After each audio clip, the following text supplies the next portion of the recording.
नमस्कार, मी गीताली विनायक मंदाकिनी. मिळून साऱ्याजणी मासिकाची मी संपादक आहे. मिळून साऱ्याजणी मासिकांनी विद्याबाळ अध्यासन प्रकल्प सुरू केलाय आणि त्याला कारण असं आहे की 1975 मध्ये युनोनी महिला वर्ष जाहीर केलं. त्याला 2025 मध्ये 50 वर्ष होत आहेत. तर या 50 वर्षात स्त्री चळवळीची वाटचाल कशी झाली, स्त्री चळवळीचा कुठल्या कुठल्या क्षेत्रावर प्रभाव काय झाला, व्यक्तींवरती काय प्रभाव झाला, असं सगळं समजून घेण्याचा आपण प्रयत्न करतोय. आणि त्यासाठी स्त्री चळवळ आणि मी या संदर्भात गप्पा मारतोय. आणि आज आपल्याकडे उज्ज्वला बरोबर आली आहे. नमस्कार उज्ज्वला, खूप बरं वाटलेलं आहे. उज्ज्वला, तुम्हाला सगळ्यांना माहित असेल की पत्रकारितेची विभाग प्रमुख होतीस ना सावित्रीबाई फुले यांची. आणि त्यानंतर आता तू डेक्कन विद्यापीठात टिळक महाराष्ट्र विद्यापीठामध्ये डीन आहेस आणि रोटरीयन पण आहेस आणि लेखिका आहेस. की आता नुकतंच तिला मसापचा पुरस्कार मिळालेला आहे, त्याबद्दल अभिनंदन तुझं. आपण स्त्री चळवळ सेंटरला ठेवून तुझ्या आयुष्याची गोष्ट असं बोलूया. तर पहिल्यांदा तुला स्त्री चळवळ कधी ऐकलीस तू, त्याच्याविषयी तुला काय वाटलं ऐकल्यानंतर असं, आणि मग आयुष्यात काय काय? खूप नेमकेपणाने आठवत आहे, कारण 75 साली ज्यावेळेला महिला वर्ष महिला दशक सगळं ते झालं, त्यावेळेला मी 12 वर्षांची साधारण होते, शाळेमध्ये होते. आणि खूप म्हणजे ते अगदीच जडणघडणीचं वय होतं. थोडंसं कळायला लागलं होतं, पेपर वाचणं वगैरे घरात होतच, परंतु 7वी 8वीत आपण स्वतःहून निर्णय घेतो आपल्याला काय वाचायचंय वगैरे.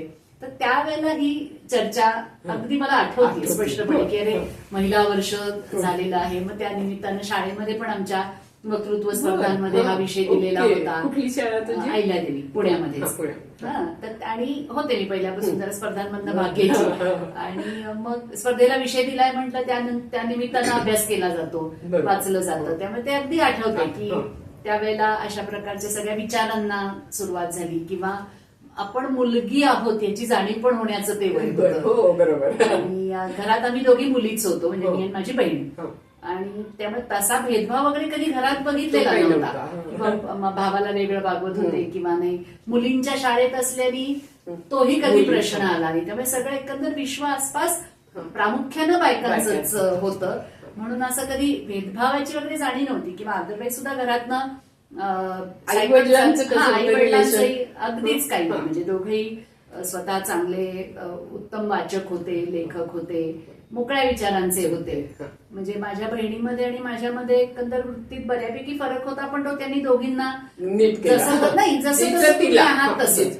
म्हणजे मी सायकल घेऊन गावभर फिरणारी, वेड्या वाकड्या वेळेला त्या मैत्रिणींबरोबर रात्री पण कुठे कुठे जायचो, पण ह्या सगळ्याला त्यांची कधीच आडकाठी नव्हती. म्हणजे जशी मी आहे तसं मला त्यांनी वाढू दिलं. हा खूप महत्वाचा मुद्दा होता. आणि काही करू नको काय असं कधीच नाही. म्हणजे तू मुलगी आहेस, तू अमुक एका पद्धतीनं वाग, हे मी कधीच त्यांच्या तोंडून ऐकलं नाही. काय करत होते? वडील माझे पत्रकार होते आणि सकाळमध्ये होते, द्वारकानाथलेले. बरोबर. आणि आई माझी आई प्रतिभा लेले, ती कन्याशाळेमध्ये शिक्षिका होती. त्यामुळे तसं घरचं वातावरण सगळं तसं पोषक होतं. नंतर शाळांमध्ये स्पर्धांमध्ये भाग घेऊन, मग कॉलेजमध्ये गेल्यानंतर पण स्पर्धांमध्ये वगैरे भाग घ्यायचो. मग वेगवेगळ्या छोट्या छोट्या गावांमध्ये पण स्पर्धा असायच्या, तिथे जायचो आम्ही. आणि मग असं एसटीने मी आणि माझी मैत्रीण असे जे कोण असेल तो जायचो. म्हणजे सांगण्याचा मुद्दा असा की कुठली बंधनं त्या अर्थाने कधी घातली गेली नव्हती. आणि मग जसं वाचन वाढत गेलं तस तसं समजायला लागलं की आपले काही हक्क आहेत. आणि हेही जाणवलं की आपल्याला जेवढं स्वातंत्र्य मिळतं तेवढं अनेकांना मिळत नाहीये कदाचित, हेही बघत होते. मला म्हणजे व्यक्ती स्वातंत्र्याच्या दृष्टीने की एक मुलगी म्हणून महत्वाचं खूप असं वाटतं की मी साधारण 21 वर्षांची असताना मला दिल्लीमध्ये नोकरी मिळाली. आणि मला भयंकर हौस होती की एकटीने राहायचंय. म्हणजे ते खूप डोक्यात होतं की आपण फारच शेल्टर्ड वातावरणात राहतो आहोत, छान आहे सगळं, स्वतंत्र काहीतरी आपण ट्राय केलं पाहिजे. तर त्यावेळेला म्हणजे 84 साली आपण विचार करू शकतो की एकट्या मुलीला जाऊन राहणं, ते सुद्धा नोकरीसाठी. आणि बरं, घरी काही अशी आर्थिक चणचण नव्हती की माझ्या नोकरीवर अवलंबून आहे आणि मी तिकडनं काही पैसे पाठवणार आहे. त्यामुळे आई वडिलांना बाकीचे पण बऱ्यापैकी बोलले असं नाही म्हणणार मी, पण चर्चा खूप झाली की काय गरज आहे, कशाला पाठवताय, काय करताय वगैरे.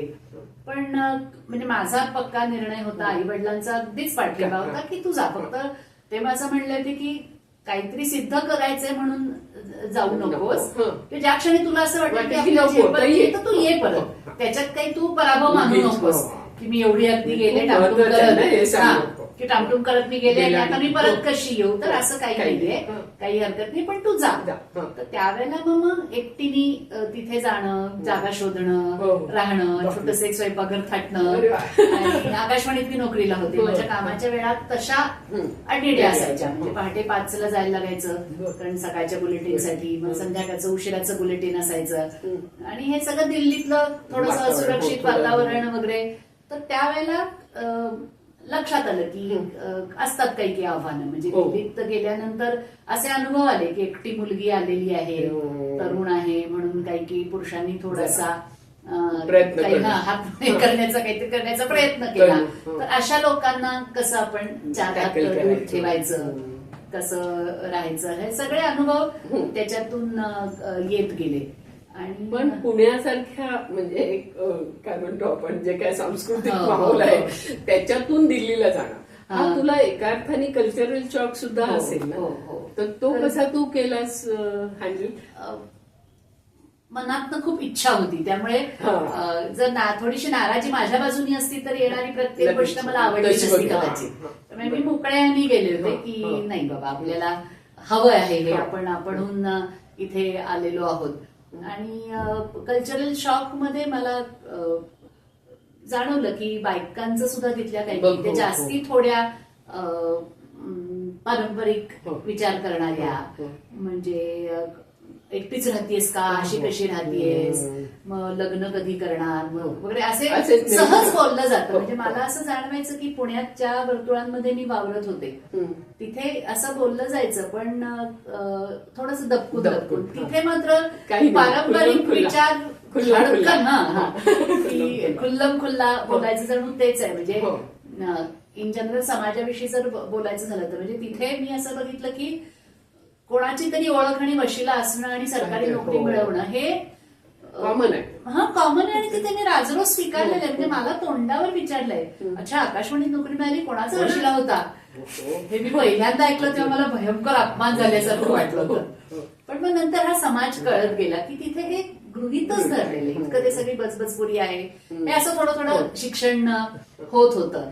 मग मी त्याच वेळेला तिथे मी इथे पुण्यातही रशियन शिकत होते. मग मी तिथे पण हाऊस ऑफ सोव्हिएट कल्चरमध्ये रशियनच्या वर्गाला नाव घातलं. त्याच्यामुळे थोडं अजून आणखी जरा काय काय व्यापक काय काय होत बघता आलं. त्या क्लासेसमध्ये भेटणारे आमचे शिक्षक असायचे रशियन आणि इतर मैत्रिणी वगैरे, असं थोडंसं अनुभव घेत गेले. परंतु दिल्लीला जाणं हा काही खूप माझा करिअरिस्ट असा निर्णय नव्हता. एक ते थ्रिल होतं आणि एवढी चांगली नोकरी मिळतीये तर हे अनुभव मिळतोय. पत्रकारितेचं शिक्षण घेतलं होतं आणि आकाशवाणीतच नोकरी मिळत होती, त्याच्यामुळे ते घेतलं. पण at the back of the mind लग्न संसार हे सगळं होतं, नाही असं नाही. आणि बाय चान्स जमलं लग्न. म्हणजे ते दिल्लीत जमलं का दिल्लीतून आलीस परत पुण्यात? नाही नाही, इन अ वे मी दिल्लीत असताना थोडीशी गाठ पडली. आणि त्यावेळेला माझा नवरा त्याचे आई वडील दिल्लीत होते म्हणून भेटायला आला होता. बरोबर. मग तिथे थोडीशी गाठ पडली. पण तोही त्याला दिल्लीत नोकरीला होता, पण ते सोडून तो पुण्यात सेटल झाला होता.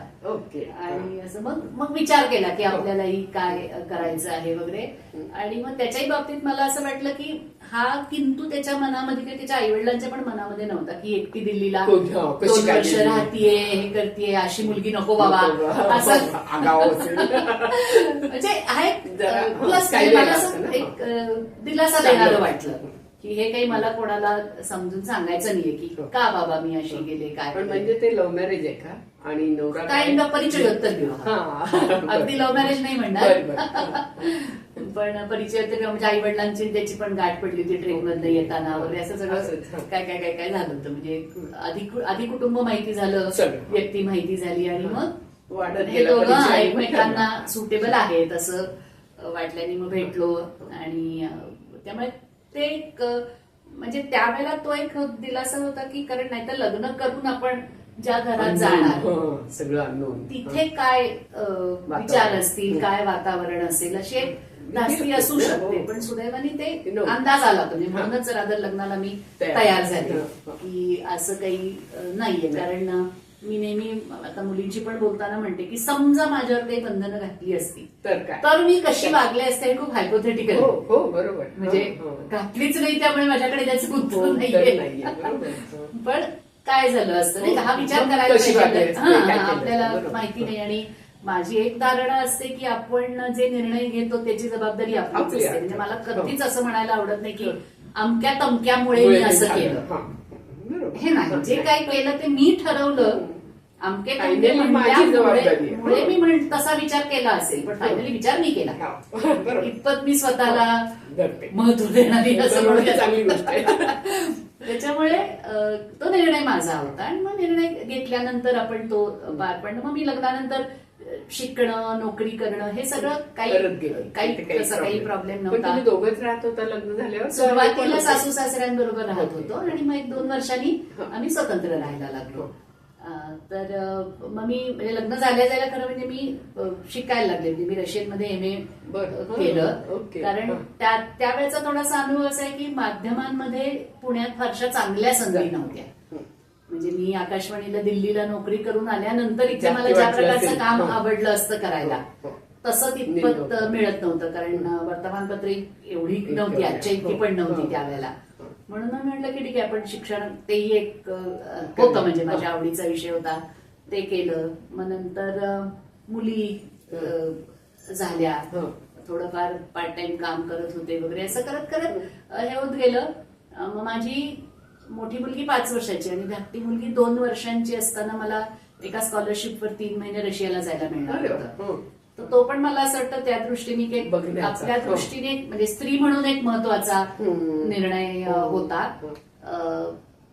म्हणजे मी आधी मुळात मी तो निर्णय घेणं आणि इथे फक्त माझा प्रश्न होता. दिल्लीला मी एकटी गेले होते, माझी मी समर्थ होते. इथे मी मुलींना सोडणार, त्यामुळे 3च महिन्याचा प्रश्न असला तरी तेवढे 3 महिने सुद्धा मुलींकडे बघायला पाहिजे. पण माझा नवरा खूप आग्रही होता की मी जायला पाहिजे, की मुली लहान आहेत म्हणून मुली लहान आहेत म्हणून न जाणं हे जसं मला मनातून अजिबात की नाही काय झालं मुली लहान असेल तुम्ही सगळ्या, पण तोही इक्वली त्याच्यामध्ये होता. आई वडील होते त्याच्यामुळे त्याचे पण आणि माझे पण. म्हणजे असं मी म्हटलं की मी एकटी गेल्यावर 5 माणसं लागली माझ्या मुलींना सांभाळायला. म्हणजे मी किती असं उगाच थोर वाटावं आलं की बघा मी गेल्यानंतर किती एवढी सगळी लागते.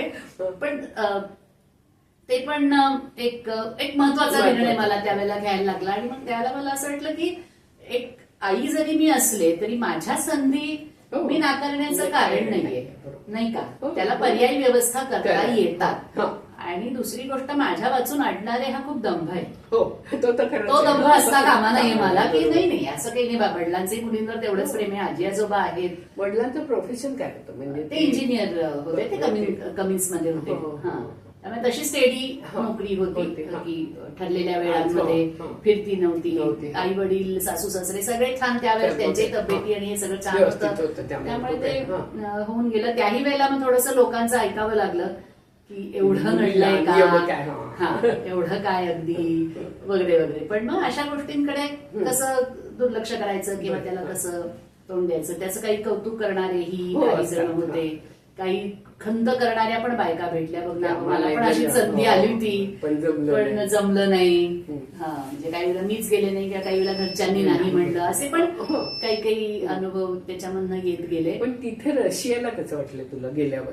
म्हणजे एक तर अरे मुली राहिल्या, त्याचं किती त्याचा थोडासा त्रास झाला. म्हणजे की आपण आणि हे नाही ना, इंटरनेट वगैरे काळाच्या पूर्वीच आहे, 94 सालची गोष्ट. म्हणजे त्याच्यातही गंमत अशी झाली होती की मी तिथे गेले आणि इकडे त्यावेळेला तुम्हाला आठवत असेल तर सुरतमध्ये प्लेगचं दृश्य साथ आली होती. तर तेव्हा रशियाने भारतातल्या विमानं सगळी बंद करून टाकली तिकडे येणार. म्हणजे पत्रही यायची नाही. आणि पत्र मला पाठवताही यायची नाही आणि पत्र यायची पण नाही. मग आठवड्यातून एकदा कधीतरी तिथल्या पोस्ट ऑफिसात जाऊन ISD कॉल लावून फोनवर बोलणं वगैरे असं ते होतं.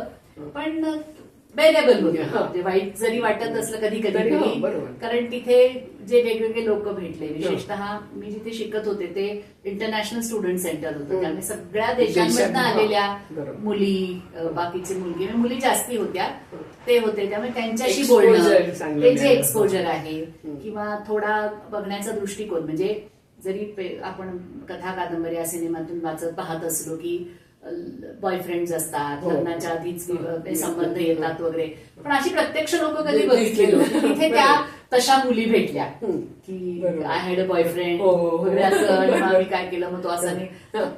ते पण माझ्या थोडे हे विस्तारायला खूप मदत झाली की म्हणजे मी विचारांनी इतकी पारंपरिक नसले तरी जीवन पारंपरिक पद्धतीने गेलं होतं बऱ्यापैकी. हा, अगदीच असं काही. आणि त्याच्यामुळे तेव्हा म्हणजे आता 94 साली तिथल्या देशातली लोक त्यांच्या वुमन्स लिबरेशन विषयी बोलत होती का? 94 मध्ये ना रशिया भयंकर स्थित्यंतरातून जात होता, कारण 91 साली विघटन झालं. त्यामुळे तोवर अजून त्यांची आर्थिक घडी बसलेलीच नव्हती. फक्त मी एका रशियन कुटुंबामध्ये राहत होते, तर त्या बाईकडून मला थोडीशी सगळी तिथली परिस्थिती लक्षात येत होती. ती आणि तिची 2 मुलं असे तिघच राहत होते. आणि मग बोलण्यातनं कळलं की तिची ती 2 मुलं आहेत, ती 2 वेगळ्या नवऱ्यांपासून झालेली. तिचं 2दा लग्न झालं होतं, दोन्ही घटस्फोट झाले होते. आणि मग ती ते एकटीच कशी त्या मुलांना सांभाळत होती. आणि ती त्यावेळेला ना टुरिस्ट गाईड होती. आणि लोकल रशियन लोकांसाठी, ती रशियनच बोलायची फक्त. तर तो सगळा व्यवसाय ठप्प झाला होता, कारण इतकी आर्थिक तिथे दुरवस्था आणि एकंदरच सगळी कोलमडलेलंच होतं. त्यामुळे तिचा जॉब पण गेलेला होता. मग ती दिवसभर मग ती मुलांना घेऊन आपली शाळेत पोचवायची, तिथेच बसायची, असं सगळं त्यातल्या अडचणी त्यांच्या ज्या होत्या. पण बाकी विमेन्स लिप वगैरे अशा 3 महिने होते तेवढ्यात. तसा त्या परदेशातून आलेल्या बायका पण बोलायच्या नाही, मुली त्याच्या नाही, त्यांच्या जगण्याविषयी बोलायच्या, पण कधी मुद्दाम असं मुवमेंट विषयी कधीच नाही, कधीच बोलणं नाही झालं त्याच्यामध्ये.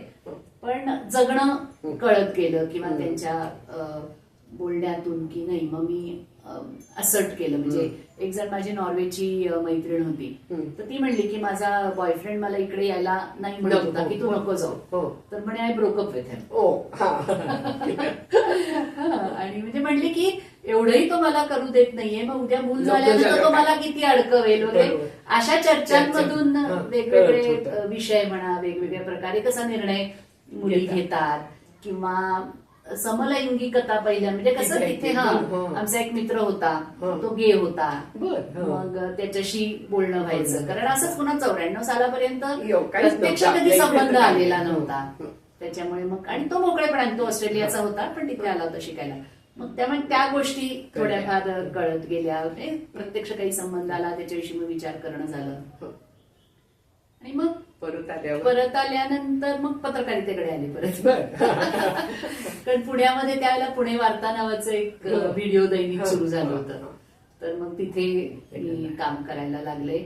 आणि मग इथे डिपार्टमेंटला मास्टर्स कोर्स केला जर्नलिझमचा पूर्ण, कारण आधी 1 वर्षाचा बॅचलर्स केला होता. मग नंतर अशी प्रोव्हिजन आली की आणखी 1 वर्ष करून तुम्ही मास्टर्स करू शकता. ते केलं आणि मग मात्र तिकडेच लागली शिक्षकी पेशातच वळले आणि रमले. म्हणजे आता तू इतकी वर्ष शिकवलंस ना, तर तुला कसा काय या मुलांमध्ये फरक दिसतो? म्हणजे पत्रकारितेचा, जसं मी केमिस्ट्री शिकवत होते तर मला असं दिसत गेला फरक की कशी मुलं बदलतायत, कशी म्हणजे ते इंडिफरंट होत आहेत, त्यांना काय म्हणजे इंटरेस्ट जातोय वगैरे अशा पद्धतीने, म्हणजे काही अर्थात पण म्हणजे फरक कळत होता जनरेशन. तसा तुला आणि तिथे तर म्हणजे जास्ती ना पत्रकारितेत. मला जो फरक आमच्या कोर्सच्या बाबतीमध्ये जो जाणवला ना, म्हणजे ते आमच्या सगळ्या प्रवेश यंत्रणेचा परिणाम तो होता सगळा. कारण साईड बाय साईड तुम्ही जर बघितलं तर गेल्या काही वर्षांमध्ये स्पर्धा परीक्षांना भयंकर महत्व आलं. भयंकर म्हणजे काय, तर त्याचा खूप एक परिणाम आमच्या कोर्समध्ये येणाऱ्या विद्यार्थ्यांवर आम्हाला दिसायला लागला. कारण त्यांचा प्लॅन बी म्हणून आणि आमच्या कोर्समध्ये जे काही शिकवलं जातं त्याचा पण त्यांना त्यांच्या परीक्षांसाठी उपयोग होईल असं वाटल्यामुळे तिकडे ओढा असणाऱ्या विद्यार्थ्यांची संख्या खूप वाढली. आणि खरोखरी पत्रकारिता हा व्यवसाय म्हणून निवडणारे कमी होत गेले. आणि हा एक मोठा फरक जाणवला. मुलींच्या बाबतीमध्ये बॅचेसमध्ये मी खूप फरक, एखाद्या बॅचमध्ये बहुसंख्येने मुली असायच्या आणि एखाद्या बॅचमध्ये 34 पैकी 4 वगैरेच असायच्या. असा एक काहीतरी एक वेगळी वेव्ह पण त्याला काही कारण होतं का? कारण काही कळलं नाही, त्याला तसं आसपासचं कारण काही दिसलं नाही. फक्त कधी कधी मला थोडंसं कारण, ज्या वेळेला मी मार्क बघायची मुलींचे प्रवेश परीक्षेतले, त्यावेळेला मुली नव्हत्या, म्हणजे प्युअर मेरिट वरती येऊ शकतील अशाच प्रमाण थोडं थोडं थोडं कमी होत गेलं होतं. आणि ते मी मुद्दाम बघायची की मुलींचा कसा परफॉर्मन्स आहे, काय करतायत. ज्या निवडल्या जायच्या त्यानंतर चांगल्या असायच्या, तो प्रश्न नव्हता. परंतु ओव्हरऑल सगळ्या ह्याच्यामध्ये म्हणजे मग मला असं वाटायला लागलं की मग या मुलींचं सर्वसाधारण वाचन कमी आहे का चालू घडामोडींची इतका संबंध त्यांचा नाहीये का, त्यांना व्यक्त होता येत नाहीये का, त्यामुळे मग त्यांच्या त्या प्रवेश परीक्षेतल्या गुणांवरती परिणाम होतोय का, असं वाटायचं. पण प्रत्यक्ष पण म्हणजे प्रवेशला खूप मुली यायच्या पण कमी पास व्हायच्या, परफॉर्मन्स कमी असायचा. म्हणजे टक्केवारीत मुलगे बहुसंख्येने असली तरी सुद्धा त्या ज्या मुली जेवढ्या काही 30-40% असतील त्या सुद्धा वरती असायला पाहिजे होत्या ना. ते थोडं थोडं कमी होत गेलेलं दिसलं मला ते प्रमाण.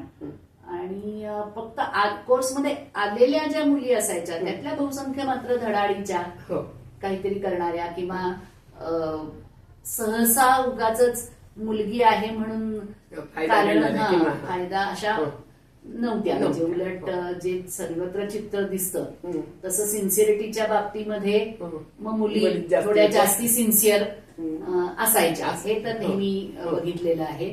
आणि मग चर्चेत हिरिरीनं मुद्दे मांडणं असतील, काही त्यांचं बोलणं असेल, हे त्याच्यात काही कुठे कमी पडताना मुली दिसायच्या नाहीत. मी थोडंसं वर्गामध्ये एक हे करायची कायम, समजा एखादं टेबल इकडून तिकडे हलवायचं की मी म्हणायची चला रे आला मदत करायला, की मुली अशी इकडे तिकडे मुलांकडे बघायचे, मुलंही बिचारी पटकन उठायची, बसा खाली. मुलींनी का नाही यायचं, एका बाजूने मी करणार आहे टेबल, बरोबर. ते काही वेळेला मला मुलींमध्ये खूप दिसतं. आणि त्यात मी जिथे जायची तिथे हा प्रयत्न करायचे मुलींना सांगण्याचा की नाही ना, असा विचार करू नका ना तुम्ही, तुमच्या शारीरिक क्षमतेला जे शक्य आहे तेवढं तरी करा. ते अजून बऱ्याचदा गेलेलं नाहीये, मुलग्यांच्याही डोक्यातून गेलेलं नाहीये आणि मुलींच्याही गेलेलं नाहीये. तर या छोट्या छोट्या गोष्टी पेरत राहणं.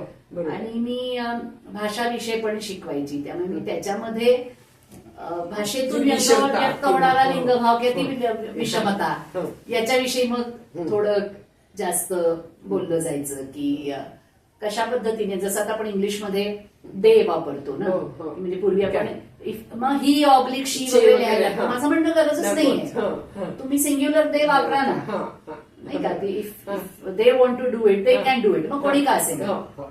तर तो थोडासा एक प्रयत्न जाणीवपूर्वक केला की त्यांच्या भाषेमध्ये, किंवा नकळत आपण खूप म्हणी वाक्प्रचार जे विषमतेला किंवा अगदी अपमानकारक सुद्धा असे वापरत असतो, मग त्याच्याकडे लक्ष वेधणं, त्याच्याकडे बोलणं. मग मुलं चांगला प्रतिसाद द्यायची की नाही मॅडम आम्ही कधी विचारच केला नव्हता, हा की बरोबर तुम्ही म्हणता ते, पण आम्ही आपलं तसं ऐकत मोठं झालो.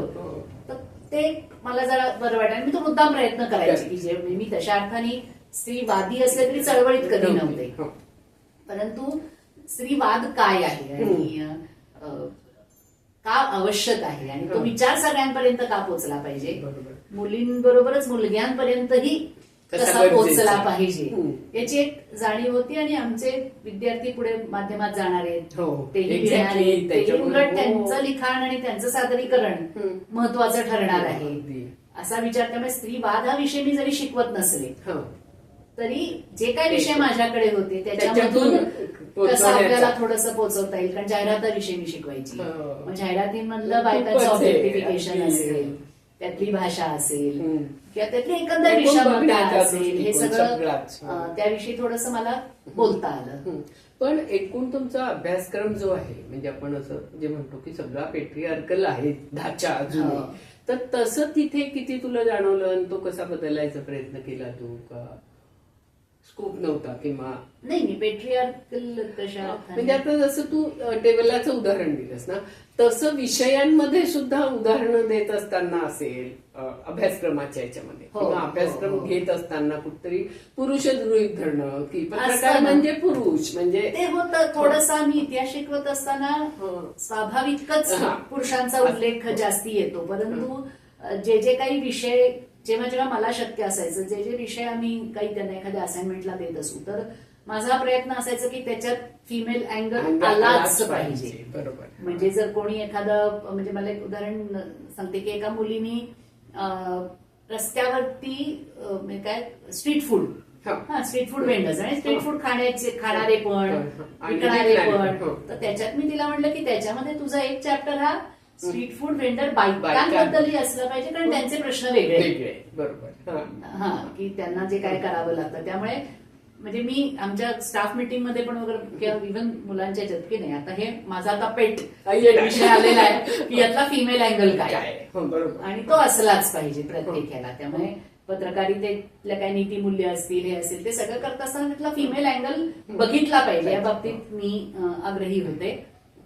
सिलेबस इन इट सेल्फ मला असं वाटतं की बऱ्यापैकी न्यूट्रल होतं, कारण ते लिखित सिलेबस शिकवणारे कशा पद्धतीने मांडतात ते बरोबर त्याच्यावर खूप अवलंबून राहतं. त्यामुळे ते टीचर स्पेसिफिक होऊन जातं. तिथे त्या शिक्षकानं तो मुद्दा आणायला पाहिजे, ज्याच्या बाबतीत मी थोडाफार प्रयत्न माझ्या पातळीवर. पण म्हणजे मूल्यात्मक पातळीवरती स्त्री पुरुष समता तुमच्या अभ्यासक्रमात आहे. आम्ही एक जेंडर अँड मीडिया असा विषय पण त्या सिलेबस जेव्हा आम्ही रिवाइज केलं त्यावेळेला तो पण घातला होता की कसा मीडिया पोर्ट्रेल करत आहे बायकांचं, त्याच्यात काय आहे. त्यामुळे तो एक जाणीव जागृतीचा प्रयत्न केला आमच्या ह्याच्यातून ते केला. आता मी तुला जे मुलांच्या मधलं म्हणते ना, तर ही जी मुलगी आहेत विशेषतः त्यांच्यामध्ये स्त्री पुरुष समतेचा विचार जास्ती आहे किंवा त्यांना ते लॉजिकली वाटतंय आणि थोडं मर्दानगी कमी झाली आहे वगैरे असं काही वाटतं का? आमच्याकडे येणाऱ्या मुलांमध्ये तरी ते मला नाही एवढं वाटत. म्हणजे जो काय माझा थोडाफार संपर्क येतो अगदी खोलवर त्यांच्या व्यक्तिगत आयुष्यात मी नाही बघितलेलं, पण किमान ज्यावेळेला आम्ही एकत्र असतो त्यावेळेला तो कुठे हा मला ऍटिट्यूड दिसत नाही. किंवा मी म्हटलं तसं आमच्याकडच्या मुली सुद्धा रडूबाई तशा नसतात फारशा, त्यामुळे या मुली काहीतरी करून फायदा घेतात वगैरे असं फारसं माझ्या ऐकण्यात आलेलं नाहीये. आणि म्हणजे मी विभाग प्रमुख असताना म्हणजे कधी कधी असं होतं की पुरुष विभाग प्रमुख असेल त्यावेळेला मुलांना बोलायला फावतं, ते ना मुलींचीच बाजू घेतात. माझ्या बाबतीत तो प्रश्न आला नाही की ह्या बाई आहेत म्हणून असं काही नाही. माझ्यावर इतर काही आरोप झाले, पण कदाचित जेंडर डिस्क्रिमिनेशनचा बहुतेक झाला नसावा, कारण I was quite fair about it असं मला स्वतःला वाटतं की समोर आलेली व्यक्ती मुलगी आहे का मुलगा आहे यांनी काही मला फारसा फरक पडायचा नाही. त्यामुळे ते आपण काय रुजवतो किंवा आमच्या ह्याच्यामध्ये जी काही छोटी मोठी कामं मुलांना दिलेली असतात, एक्सपेरिमेंटल जर्नल आम्ही म्हणतो, त्याच्यामध्ये एखादी मुलगी संपादक झाली म्हणून मुलगे सहकार्य देत नाहीयेत असं मला कधी वाटलं नाही. सहकार्य देत नसतील त्याची इतर कारण असतात, पण एवढं नाहीये. म्हणजे किमान पत्रकारितेच्या विद्यार्थ्यांमध्ये आणि इन जनरल समाजापेक्षा मी बघते की किमान वैचारिक पातळीवर तरी, वर्तनाच्या पातळीवर माहिती नाही, वैचारिक आणि आविष्कार या दोन्हीच्या पातळीवर ते स्त्री पुरुष समानतेचं तत्व मांडून त्याविषयी काही मांडणी करणारे, त्याची बाजू घेऊन लिहिणारे असे मला तरी बहुसंख्य वाटतात विद्यार्थी. आणि पत्रकारितेचा स्तर जो चाललाय घसरत घसरत असं आपण म्हणतो, त्याविषयी एकूण तुला कसं वाटतं? वाईट वाटतं. हो पण वाईट वाटतं ह्याच्या अशासाठी की पत्रकारितेशिवाय आपलं आयुष्य नाही, जसं आहे तसं नाही राहू शकत. म्हणजे आपल्याला जगात काय चाललंय हे माहिती करून घेणं ही गरजच आहे आपली. म्हणजे त्यामुळे ती गरज कोण पूर्ण करणार, तर ती प्रसार माध्यमच पूर्ण करणार, पत्रकारिता पूर्ण करणार. कारण समाज माध्यमातून त्याविषयी कळत असेल तर त्यावर विश्वास ठेवण्याची परिस्थिती नाहीये. डिजिटल न्यूज पोर्टल वरती पण म्हणजे माझ्या स्वतःच्या बाबतीमध्ये मला अजूनही प्रिंट मीडिया हा त्यातल्या त्यात जास्त विश्वासार्ह वाटतो. पण त्याचं पण कमोडिफिकेशन झालेलं आहे. पण त्या कमोडिफाईड पानांच्या पलीकडे ज्या बातम्या येतात त्याच्यात तरी सुद्धा काहीतरी एक आहे. म्हणजे त्याच्यामध्ये काही नाही तर कुठल्या छोट्या मोठ्या अन्यायांना काहीतरी जागा दिलेली असते. म्हणजे सगळीच 16च्या 16 पानं नसतात. त्याच्यातून जर शोधायचं म्हणलं तर काही ना काहीतरी दिसू शकतं. लेखांमधून चांगल्या पद्धतीनं दिसू शकतं. म्हणजे विशेषतः पुरवण्या असतील किंवा आतली पानं असतात त्याच्यामध्ये वाचनीय खूप असतं. आणि एकंदरच जो सगळीकडेच व्यावसायिकरण झालेलं आहे, सगळेच नियम धाब्यावर, नियम किंवा नीतिमत्ता धाब्यावर, ह्याची लागण या क्षेत्राला पण झालेली आहे, याच्यात काही शंका नाहीये. पण त्याच्यातूनही वेचण्यासारखं काहीतरी आहे जे वर्तमानपत्रांमध्ये आहे असं मला वाटतं. आणि डिजिटलमध्ये असेल तर तो सुद्धा कोण चालवतं आहे ते बघून म्हणजे आपण मालकाचा जो होल्ड जास्ती आलाय, त्याच्याची इंडिपेंडंट जर्नलिझम जे करतायत मग त्यांच्या ह्याच्यामध्ये तरी तुम्हाला काहीतरी वेगळ्या प्रकारच्या बातम्या, वेगवेगळे इश्यूज असे वाचायला मिळतात. त्यामुळे असं सरसकट विधान नाही करणं शक्य. पण पत्रकारिता आवश्यक आहे आणि मुक्त पत्रकारिता, स्वतंत्र पत्रकारिता आवश्यक आहे. याच्यात राजकीय सामाजिक हस्तक्षेप जितका हस्तक्षेप कमी असेल तितका चांगला अशी हवी. आत्ताच्या राजकीय परिस्थितीविषयी आणि पत्रकारिता असं यांचं तू नातं कसं बघतेस? दोन्हीकडनं म्हणजे ऐकायला असं दोन्हीकडनं येतं की म्हणजे सत्ताधारी पक्षाचीच बाजू चढणारी पण वर्तमानपत्र आहेत. पण टीव्ही मध्ये ते जास्त आहे, खूप क्लिअर कट दिसतं. तरी अजून वर्तमानपत्रांमध्ये इतकं नाहीये ब्लेटंट. काही थोड्या प्रमाणात असेल पण दोन्हीकडचं बऱ्यापैकी आपल्याला साधक बाधक मिळू शकतं. पण टीव्ही मध्ये मात्र नाहीये. आणि दुर्दैवाने टीव्हीच जास्ती आकर्षक वाटतो सर्वसामान्य लोकांना, त्याचा प्रभाव त्याचा जास्ती आहे. बरोबर. वर्तमानपत्र वाचनाचं प्रमाण कमी होत आहे, खूपच कमी. म्हणजे जे आपण तरुण तर माझ्या मते वर्तमानपत्र हातात धरून वाचत नाही. त्यांच्या याच्यावर सुद्धा ते वर्तमानपत्र एडिशन वाचत असतील, पण नाही असं नाही. पण पर्याय पुष्कळ आहे. पर्याय त्यांना म्हणजे आता युट्यूबर्सच्या पद्धतीने आहेत आणि तिथे जी पत्रकारिता दिसते काही वेळेला आपल्याला, ती ज्या पद्धतीने हवी असं आपण म्हणतो त्या पद्धतीची बऱ्यापैकी बऱ्यापैकी असते. ती बघत असतात ही मुलं बघत. पण ते इतकं व्यापक आहे की म्हणजे त्याविषयी तसं शास्त्रीय विधान करणं शक्य नाही. कारण त्याची संख्या प्रचंड आहे. आणि आपण जे 10 बघतो आणि बऱ्याचदा आपलं कसं होतं, आपण आपल्याला जे पटतं ते दाखवता येईल. म्हणजे कधी कधी आता मी रिटायर झाल्यामुळे मी थोडंसं ते बाजूला ठेवून आता मला जे हवं ते बघू शकते. नोकरीत असताना मी जाणीवपूर्वक दोन्ही बघायची, कारण ते कसं मांडलं जात आहे. एरवी आपण हे बघायला जात नाही. म्हणून आपण ते सांगोबाकीवर की नाही, कोणीतरी सांगतं की नाही हे सगळेच विकले गेलेले आहे, तसं होत नाही. शास्त्रीय दृष्ट्या तसं विधान करणं शक्य नाही आपल्याला. आणि सामाजिक जाणीवेच्या अंगाने म्हणजे आता तू रोटरी आहेस तर अशा यांनी तू काय पद्धतीनेच काही करतेस की समाजाप्रती देणं? म्हणजे रोटरी क्लबच्या द्वारे काही ना काहीतरी चालूच असतं. मग त्याच्यामध्ये मला स्वतःला जे करायला आवडतं ते एकतर शालेय शिक्षणाच्या बाबतीमध्ये, दुसरं ज्यांच्या विशेष गरजा आहेत अशा मुलांसाठी. म्हणजे मी आमच्या क्लबची प्रेसिडेंट होते तेव्हापासून ऑटिझम सेंटरशी जोडलेलो आहोत. छोट्या मोठ्या ज्या काही गरजा असतील त्याच्या आपल्या परीनं पूर्ण करतात, किंवा मतिमंदांच्या असतील त्याच्यामध्ये आहे. आणि मग बायकांसाठी काय जे करता येईल, म्हणजे आता थोडंसं चर्चा चालू आहे त्याची की ग्रामीण भागातल्या महिलांना तिथे जाऊन आधी त्यांची बेसिक तपासणी केली ब्रेस्ट कॅन्सरसाठी, आणि मग पुढे त्यांना उपचार उपलब्ध करून दिले वगैरे. तर त्याच्यासाठी काय करता येईल त्याचं एक थोडीशी आखणी चालू आहे. कारण आरोग्य आणि शिक्षण हे खूपच या महत्वाच्या गोष्टी आहेत. आणि त्याच्यातही शालेय मुलांचं शिक्षण हे खूप महत्वाचं आहे. किंवा सायबर सिक्युरिटी बद्दल लहान मुलांसाठी मग काही ना काहीतरी आम्ही करत असतो. किंवा मला दुसरं एक असं जाणवतं की शहरी भागातल्या गरिबांचे प्रश्न खूप आहे. खूप आहेत. मग त्यातलीच पुन्हा मुले शहरी भागातली एखादी गरीब मुलांची शाळा आहे, तिथे मग काहीतरी करता येऊ शकतं. तर मग रोटरीचं आमचं काम आम्ही प्रत्येक वेळेला स्वतः तिथे जाऊन करू असं नाही, पण आम्ही ते घडवून आणू शकतो कॅटलिस्ट म्हणून. आम्ही काही कधी स्वतःचे पैसे असतील, पण इतरही आपल्याला जे माहिती असतात त्यांच्याकडून काही डोनेशन गोळा करून ते तिथे जिथे आवश्यक आहे तिथे पोहोचवणं, अशा प्रकारचं थोडंसं काम करता येऊ शकतं. म्हणजे मी त्याच्याकरता मध्य प्रदेशात आहे, भारती ठाकूर यांची नर्मदालय म्हणून हे आहे. म्हणजे तर मी तिथे महिनाभर जाऊन शिकवायला राहिलं, तर परत यंदा पण जाईन. कारण तोच पुन्हा मुद्दा आहे की शालेय शिक्षण आणि इतक्या दुर्गम भागामध्ये तिथले शिक्षक आहेत, ते त्यांच्या परीने प्रयत्न करतायत, पण तेही त्याच व्यवस्थेतून आलेले.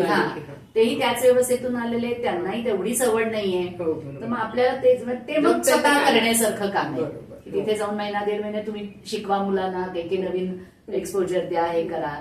तशा प्रकारचं मला आवडतं. म्हणजे मी आता तलासरी मधल्या एका मुलीबरोबर तर आठवड्यातून एकदा असं तिचं मराठीचं पुस्तक आम्ही वाचणार फोनवरनं, कारण ती नवोदय विद्यालयाची प्रवेश परीक्षा देणार आहे. तर मग त्याच्यासाठी तिला धडा वाचून कॉम्प्रिहेन्शन कसं लिहायचं, निबंध कसा लिहायचा. तर मग जिथे शक्य असेल तिथे वेळ देऊन, नसेल शक्य तर मग आपल्याला काही फॅसिलिटेट करता आलं, किंवा एखाद्या कोणाची काही कुठल्या वस्तूंची गरज आहे, उपकरणांची गरज आहे, त्याच्यासाठी काही पोहोचवण्याचा प्रयत्न करता आला, तर असं काहीतरी चालू असतं. थोडं व्यक्तिगत पुन्हा येताना की मुलींच्या संदर्भात तुला कसं वाटतं की मी नाही अशी होते, आता माझ्या मुली बघा काय करतात, म्हणजे अशा जनरेशन गॅप तर असते, एकूण नातं कसं आहे? नाही म्हणजे कपड्यांच्या बाबतीत सोडलं तर आमचे बाकी विचार आम्ही समान पातळीवर आहोत. म्हणजे मुली जरा जास्ती फॅशनेबल कपडे बिनधास्त घालतात, मी त्याला माझी हरकत नसली तरी मी घालत नाही, इथेच तो संपतो. अदरवाईज मुली ज्या प्रकारचा विचार करतात किंवा त्यांना ज्या प्रकारचं आयुष्य जगायचं आहे ते मी पूर्णपणे समजून घेऊ शकते आणि मान्य आहे. म्हणजे माझ्या दोघी मुली गेली 6-7 वर्ष लिव्ह इन रिलेशनशिप मध्ये आहेत आणि परदेशी आहेत, एक परदेशी एक मुंबईत आहे. म्हणजे मुंबईत असून लिव्ह इन मध्ये, मुंबईत असूनही लिव्ह इन मध्ये आहे. दोन्ही ते मुलगे आमच्या घरी येऊन गेलेले आहेत, राहिलेले आहेत, आणि ज्या दिवशीपासून त्यांना ते भेटलेले आहेत त्या दिवशीपासून आम्हाला माहिती आहे, आम्हाला दोघांनाही माहिती आहे. आणि त्या बाबतीत मी अजिबातच पारंपरिक आई नाहीये. म्हणजे मी म्हटलं तुम्ही लग्न केलं तर मला आनंद आहे, नाही केलं तरी काही बिघडत नाही. म्हणजे आहे तसं हे आहे, फक्त तुमची म्हणून त्यातली काय जबाबदारी आहे ह्याच्याविषयी आम्हाला मात्र बोलायला पाहिजे. काय काय होऊ शकतं, कशी काय खबरदारी घेतली पाहिजे, हे सगळं मोकळेपणाने बोलणं होत असतं.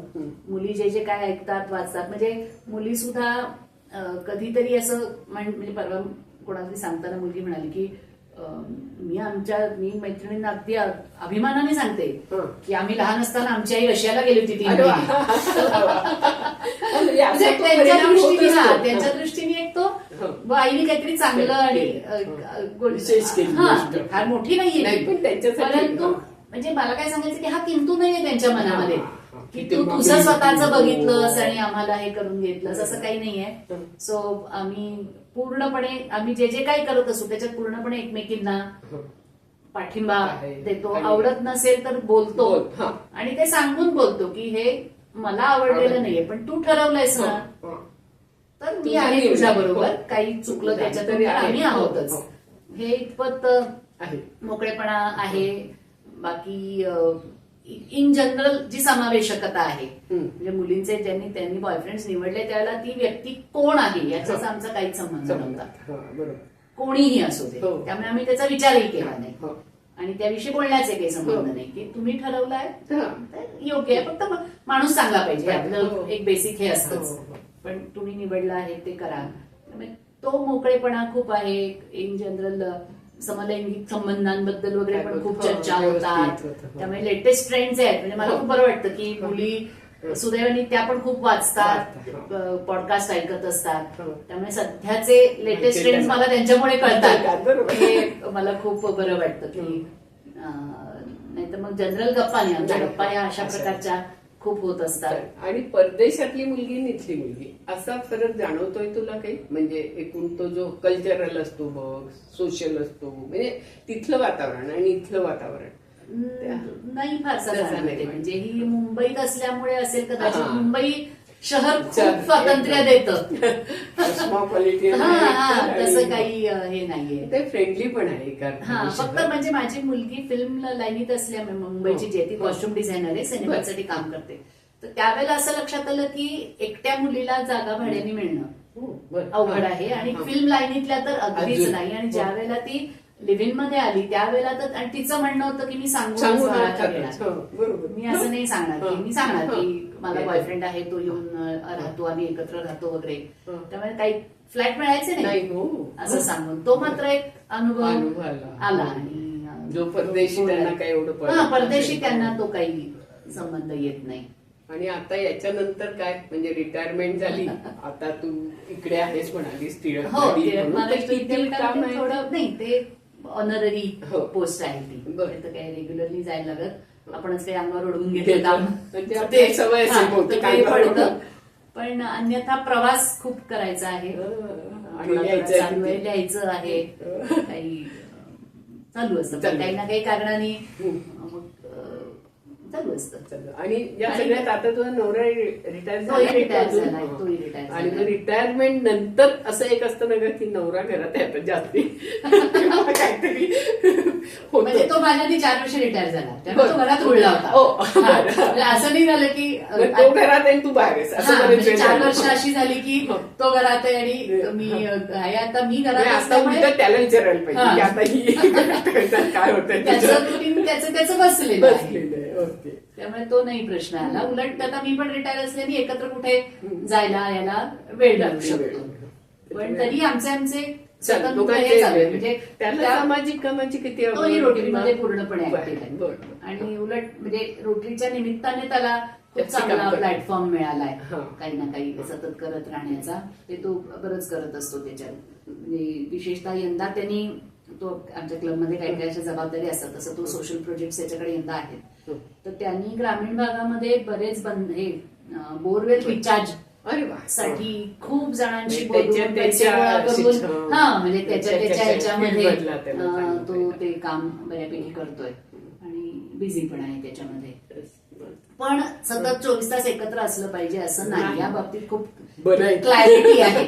म्हणजे मला मी तर गेल्या वर्षी नर्मदाला मी एकटी गेले. हो. मला काय- किती लोक तू एकटी जाणार मग त्याला इथे एकटी ठेवणार. म्हटलं तो बघून घेईल त्याचं आणि त्याची काहीच हरकत नव्हती हो, त्याला. हो. पण बाकीच्या जनरल लोकांना लोकांचं हे नवऱ्याला असतं तसं. कुठून. पण म्हणजे एकत्र करायलाही आवडतं, आवडतं पण आणि आपलं ते आपलं करावं. स्वतंत्रपणे काही करायचं असेल तर ते ते जरूर करावं. असं, हो. ते ते तर खरंच त्या आहे. बाबतीत हो. खूप स्पष्टता आहे. कधी त्यामुळे एक- तसा काही प्रश्न येत नाही. Safe distance. स्पेस आपली आपली स्पेस म्हणतो तशी असली पाहिजे. पुढच्या तुला प्रवासाला आणि प्रवास कर आणि लिही आणि मिळून सगळ्याजणीला दे अगदी, असं अगदी, नेहमीप्रमाणे अगदी. म्हणते. खूप शुभेच्छा देते. मस्त वाटलं. थँक्यू. खूप छान वाटलं मस्त मला ही गप्पा वाटलं. मारायला. मोकळ्या गप्पा मारल्या. काय माहिती नाही काय काय बोललीये ते तुमच्या उपयोगाचं आहे की नाही. नाही आमच्या उपयोगाचं. सगळी तुझी स्टोरी पण खूप जसं इंटरेस्टिंग आहे. जसं जगलंय तसं सांगण्याचा प्रयत्न केला. थँक्यू.